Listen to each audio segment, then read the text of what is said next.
Hi, good morning. It's a historic day for India as far as sports is concerned.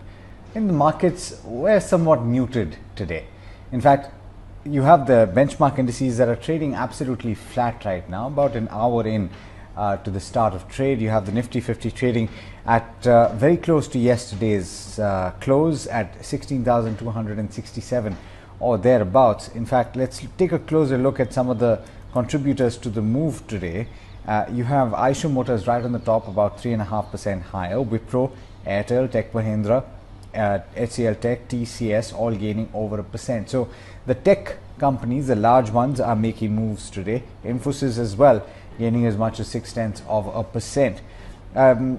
Reliance Industries making a move of about 0.4% higher as well, and that's aiding to some bit of the strength. But a large number of the constituents of the Nifty are currently trading in the red.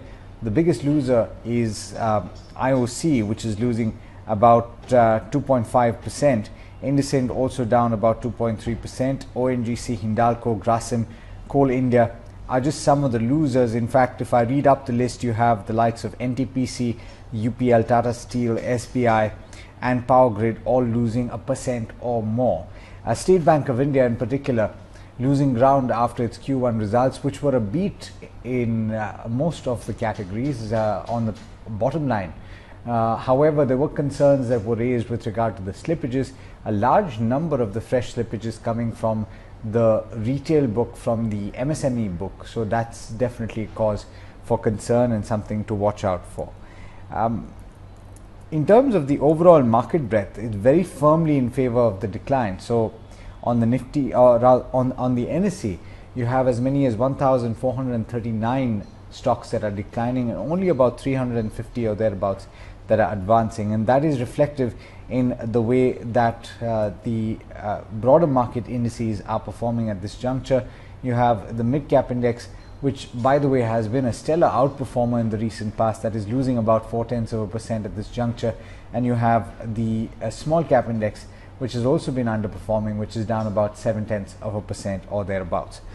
In terms of earnings that you have to watch out for today, among the Nifty companies, you have Cipla and GAIL India that will be posting their numbers, and you have quite a few others. In fact, you have the likes of Escorts, Cera Sanitaryware, which will be key to watch as far as the building materials space is concerned. You have Quest Corp, Tata Chemicals, NCC, Gujarat Gas and several others that are also reporting their numbers.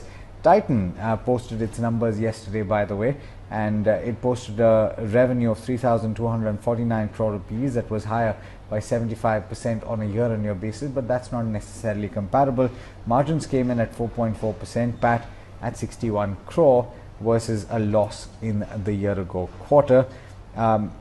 It is not doing too much in trade today. In fact, it is down as much as 0.6%.